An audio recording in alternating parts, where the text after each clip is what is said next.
میں exchange rate کی devaluation ہو گئی یا مہنگائی ہو گئی یا پیٹرول یا بجلی کی قیمتیں بڑھنا ہو گئیں، یہ سب سمٹمز ہیں معاشی بیماری کے، اور اس پہ جب تک ہم توجہ نہیں دیں گے، ان چیزوں کو ٹھیک نہیں کریں گے، تب تک میں نہیں سمجھتا کہ معیشت نہ بہتر ہوگی، نہ اس میں کوئی استحکام آئے گا۔ روڈ میپ ہے اس کو سالو کرنے کا، وہ یہ ہے کہ پہلے تو پاکستانی شہریوں نے اور بالخصوص پاکستان کی رولنگ کلاس نے فیصلہ کرنا ہوگا کہ کیا وہ اس لوٹ مار کے نظام کو چلنے دیتے ہیں۔ ہم ڈالروں کی بات کرتے ہیں، پاکستان میں ڈالر کم ہے، تو سالانہ 17.5 ارب ڈالر امیر و طبقوں کو، چاہے اس میں کارپوریشنز ہوں، لینڈ لارڈز ہوں، تاجر ہوں، فوج کے بزنسز ہوں، ان سب کو ملا کے 17.5 ارب ڈالر سالانہ دیے جاتے ہیں، مرات میں، سبسڈیز میں، ہینڈ آؤٹس میں۔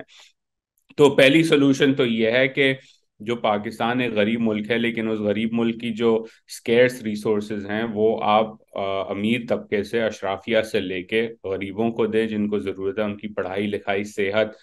انفراسٹرکچر، صاف پانی، ان چیزوں پہ لگائیں۔ اور دوسری چیز سے جڑی ہوئی ہے کہ پاکستان میں جو ٹیکس کا نظام ہے اس کو ہول سیل چینج کی ضرورت ہے۔ ہم یہ عموماً سنتے ہیں کہ پاکستان میں ٹیکس چور بڑے ہیں، یہ بڑی غلط اور جھوٹ پہ مبنی بات ہے۔ ہر پاکستانی ٹیکس دیتا ہے، چاہے آپ کے آفس کے باہر کا ڈرائیور ہو یا سیکیورٹی گارڈ ہو، چاہے وزیر اعظم پاکستان ہو، کیونکہ پیٹرول پہ ٹیکس لگتا ہے، بجلی پہ ٹیکس لگتا ہے، موبائل ٹاپ اپ پہ ٹیکس لگتا ہے۔ تو آپ کوئی بھی بیسک چیزیں خریدتے ہیں پاکستان میں تو آپ اس پہ ٹیکس دیتے ہیں۔ اصل مسئلہ یہ ہے کہ پاکستان میں جس طبقے کو ٹیکس زیادہ دینا چاہیے وہ کم ٹیکس دیتا ہے، اور جس طبقے کو کم ٹیکس دینا چاہیے وہ زیادہ دیتا ہے اپنی ماہانہ آمدن کے حساب سے۔ اسے ہم ریگریسو ٹیکسیشن سسٹم کہتے ہیں۔ آخری بات اس کے اندر کہ جو سرکار کے خرچے ہیں ان پہ بھی نظر دہرانے کی ضرورت ہے، بالخصوص ان خرچوں کی جن کی اب ضرورت نہیں 18ویں ترمیم کے بعد۔ اور ایسے نہیں کہہ رہا کہ آپ بجٹ کاٹ دیں بے نظیر انکم سپورٹ پروگرام کا، اس کو بڑھانے کی ضرورت ہے، تعلیم کے بجٹ کو بڑھانے کی ضرورت ہے، ہیلتھ کے بجٹ کو بڑھانے کی ضرورت ہے، لیکن یہ بڑا مشکل کام ہے۔ اور اس سے سب سے زیادہ اور سب سے پہلا نقصان جو ہے اسی اشرافیہ کا ہوگا، اسی ایلیٹ کا ہوگا جو اس نظام سے امیر ہوئے ہیں۔ تو یہ ایک جو ہے کننڈرم جسے ہم کہتے ہیں کیچ 22 سچویشن ہے، کہ جہاں ہم ایکسپیکٹ کر رہے ہیں ریفارم انہی لوگوں سے، اسی نظام سے، انہی خاندانوں سے، انہی انسٹیٹیوشن سے جو اس نظام سے امیر ہوئے ہیں۔ پاکستان جب آئی ایم ایف کے پاس جاتا ہے تو آئی ایم ایف جو ہے معیشت کا انٹینسو کیئر یونٹ ہے۔ کوئی بھی انسان اگر بار بار انٹینسو کیئر یونٹ میں جاتا رہے تو وہ ایونچولی جلدی انتقال کر جائے گا یا اس کی کوالٹی آف لائف اچھی نہیں ہوگی۔ تو پاکستان کی اسی طرح معیشت کی جو کوالٹی آف لائف ہے وہ اچھی نہیں ہے، وہ بار بار جو ہے تھوڑی سی گرو کرتی ہے اور پھر ہم آئی ایم ایف پہ چلے جاتے ہیں۔ پاکستان کی سکسیسو حکومتوں نے، سے میں نے کہا 1971 سے اگر موازنہ کریں یا 1990 فار چائنا سے موازنہ کریں، تو successive governments have done the same thing, کہ وہ جاتی ہیں آئی ایم ایف کے پاس یا فرینڈلی الائز کے پاس، ان سے پیسے لیتے ہیں یا ڈیٹ ریسٹرکچر کراتے ہیں، اور پھر وہی جو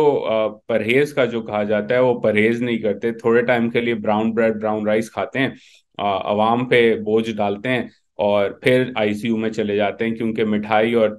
گھی والا آلو گوشت آپ نے چھوڑا نہیں اور وہ آپ نے کام کرنا نہیں ہے۔ تو ایونچولی سب تنگ آ کے آپ کو کہتے ہیں بھائی آپ نے جو کرنا ہے آپ کریں۔ تو پاکستان کی معیشت کے ساتھ اس وقت جو ہو رہا ہے، جہاں آئی ایم ایف کہہ رہا ہے کہ ہم بات نہیں مانیں گے جب تک آپ پیٹرول بڑھائیں، ڈی ویلیو کریں، فلانا فلانا، سعودی عرب بھی یہی کہہ رہا ہے، ایمریٹس بھی یہی کہہ رہا ہے، چین بھی یہی کہہ رہا ہے، کیونکہ سب بیزار آ چکے ہیں آپ سے۔ اور بیزار اس لیے آ چکے ہیں کیونکہ آپ نے بہت دفعہ جھوٹے وعدے کر کے ان وعدوں کو نبھایا نہیں۔ تو اب لوگ کہہ رہے ہیں کہ یا تو آپ پورا کا پورا کڑوا گھونٹ ہمارے سامنے پہلے پئیں اور پھر ہم آپ کی مدد کریں گے، ورنہ ہم آپ کی مدد کرنے کو تیار نہیں ہیں۔ اور ابھی تک پاکستان نے جو ایکشنز لیے ہیں پچھلے ایک ہفتے میں معاشی طور پہ، اسحاق ڈار صاحب نے، اس پہ بھی ہم بات کر سکتے ہیں کہ وہ کس طرح کا ڈیمیج انہوں نے کیا ہے معیشت کو۔ لیکن جو سٹیپس لیے ہیں یہ سٹیپس ہولسٹک ریفارمز نہیں ہیں، یہ سٹیپس وہ ہیں جو آپ کو آئی سی یو کے اندر زبردستی کا ٹیکہ لگوایا جا رہا ہے اس وقت کہ آپ سٹیبلائز ہوں، لیکن stability does not equal progress. اور یہ بات بھی ہمیں سمجھنے کی ضرورت ہے کہ اس وقت تو آپ صرف اسٹیبلٹی کی طرف جا رہے ہیں، آپ موت کے قریب ہیں معیشت، ڈیفالٹ کے قریب ہے معیشت، اور یہ ایکشن سے جو لانگ ٹرم ایشو ہے وہ سالو نہیں ہوگا، اس کے لیے تو ابھی اور بھی بہت سارے کام درکار ہیں۔ پہلے تو دیکھیں فورن ریزرو جو اسٹیٹ بینک کے آفیشیل ہیں تقریباً 3.7 ارب ڈالر کے آس پاس ہیں، ان میں سے 3 ارب سعودی عرب کے ڈپازٹس ہیں اور 2 ارب ڈالر چائنا کے ڈپازٹ ہیں، تو already official state bank reserve تو نیگیٹو میں ہی ہیں اس وقت۔ اور پاکستان سلیکٹولی، جیسے یوسف نظر صاحب نے اس دن ایک شو پہ کہا تھا اور میں ان سے اتفاق کرتا ہوں کہ سلیکٹو ڈیفالٹ تو ہو چکا ہے۔ اب جب اصل ڈیفالٹ کی جب ہم بات کرتے ہیں، لوگ پوچھتے ہیں کہ کیا ہوگا سری لنکا میں جو ہوا، وہ اس کو دیکھیں اور اس کو پھر ٹائمز 10x یا 20x کر دیں، کیونکہ پاکستان 23 کروڑ کا ملک ہے، سری لنکا تو چھوٹا سا ملک ہے۔ اب اصل میں ہوگا کیا اس وجہ سے؟ اصل میں ہوگا یہ کہ پہلے تو آپ کے پاس جو ہم نے 2 دن پہلے دیکھا، جس کی وجہ سے اتوار کے دن وزیر خزانہ نے پیٹرول کی قیمت بھی بڑھا دی کہ پیٹرول کے شارٹیجز کا اندیشہ ہو گیا، اب پیٹرول مہنگا ہو گیا۔ ابھی تو پھر بھی مل رہا ہے، ڈیفالٹ ہوگا تو آپ کے پاس اس کو امپورٹ کرنے کے پیسے نہیں ہوں گے حکومت کے پاس، سرکار کے پاس، تو آپ کی انرجی شارٹیجز ہو جائیں گی۔ انرجی شارٹیجز کا امپیکٹ پوری معیشت پہ پڑے گا، کیونکہ جب ٹرانسپورٹ نہیں ہوگا تو کھانے پینے کی اشیاء کا شارٹیج ہو جائے گا، یا وہ ایک جگہ سے دوسری جگہ پہنچ نہیں سکیں گی، یا بہت مہنگی ہو جائیں گی کیونکہ انرجی مہنگی ہے۔ پھر پاکستان دالیں امپورٹ کرتا ہے، پام آئل امپورٹ کرتا ہے۔ عام پاکستانی جو ہے، اگر اس کا آپ کھانا اٹھا کے دیکھیں کہ وہ 2 وقت کی روٹی میں دال روٹی کھاتا ہے، تو دال کے اندر گھی اور دال امپورٹڈ ہے، اس کی جو نیچرل گیس ہے جس کے اوپر کھانا پکتا ہے وہ بھی امپورٹڈ ہے، جو دال ٹرانسپورٹ ہوتی ہے وہ بھی امپورٹڈ پیٹرولیم پروڈکٹ سے چلتی ہے۔ تو جب ڈیفالٹ ہوگا تو دال فرائی تک نہیں ملے گا معیشت کے اندر ایونچولی، اور یہ بڑا بھیانک سینیریو ہوگا in terms of what happens. لیکن اس کا مطلب یہ نہیں کہ دنیا ختم ہو جائے گی۔ کافی سارے ملک ہیں جو ڈیفالٹ کرتے ہیں اور ڈیفالٹ کے اندر پھر اپنی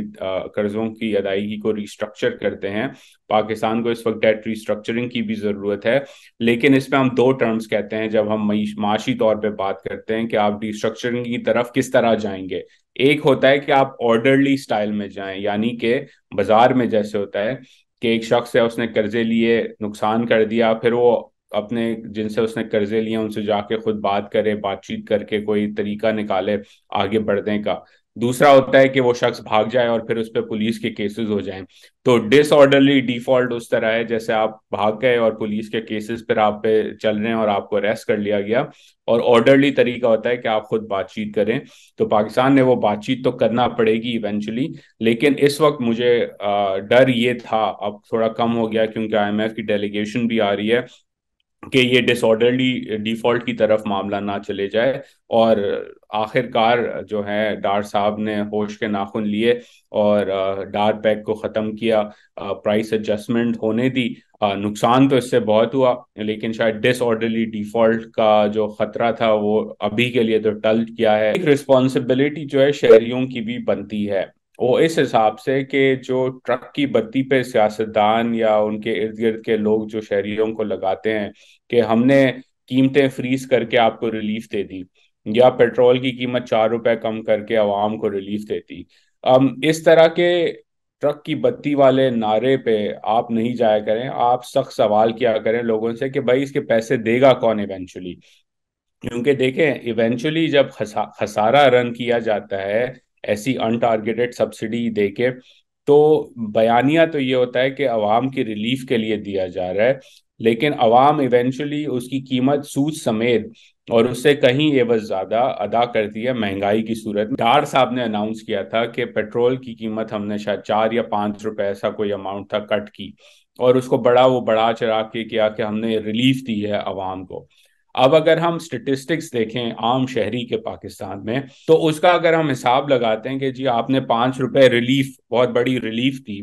تو وہ ماہانہ عام شہری کے لیے بنتا ہے 2 روٹی نان کے پورے گھرانے کے لیے اوسطاً۔ لیکن اگر اسی طرح ہم امیر خاندان پاکستان میں، امیر گھرانے دیکھیں جن کے پاس ٹویوٹا کرولا بھی ہے، شاید لینڈ کروزر بھی کھڑی ہے، 1 2 ڈالے بھی ہیں سیکیورٹی گارڈز کے لیے، یہی 4 روپے کی جو کٹ ہے یہ 100 200 250 نان کے برابر ان کو ریلیف دی جاتی ہے، کیونکہ وہ امیر ہیں، وہ زیادہ انرجی زیادہ پیٹرولیم کنزیوم کرتے ہیں. تو یہ ریگریسو ریلیف ہے، یہ ریلیف عام شہریوں کے لیے نہیں ہے. یہ ریلیف جو ہے اشرافیہ کے لیے زیادہ زبردست ہے، کیونکہ ان کو تو آپ نے مفت کی 250 200 روٹیاں ماہانہ دے دیں، عام شہری کو تو آپ نے 2.5 نان دیے. تو یہ بھی ایک لوگوں کو سمجھنے کی ضرورت ہے کہ ان ٹارگیٹڈ سبسڈی جو ریلیف کا نعرہ لگا کے سکسیسو حکومت پاکستانیوں کو دیتے ہیں، یہ چورن بیچ رہے ہیں اور کچھ نہیں کر رہے. مزید نیوز اپڈیٹس اور ڈیجیٹل سٹوریز کے لیے سبسکرائب کریں ڈان نیوز پاکستان.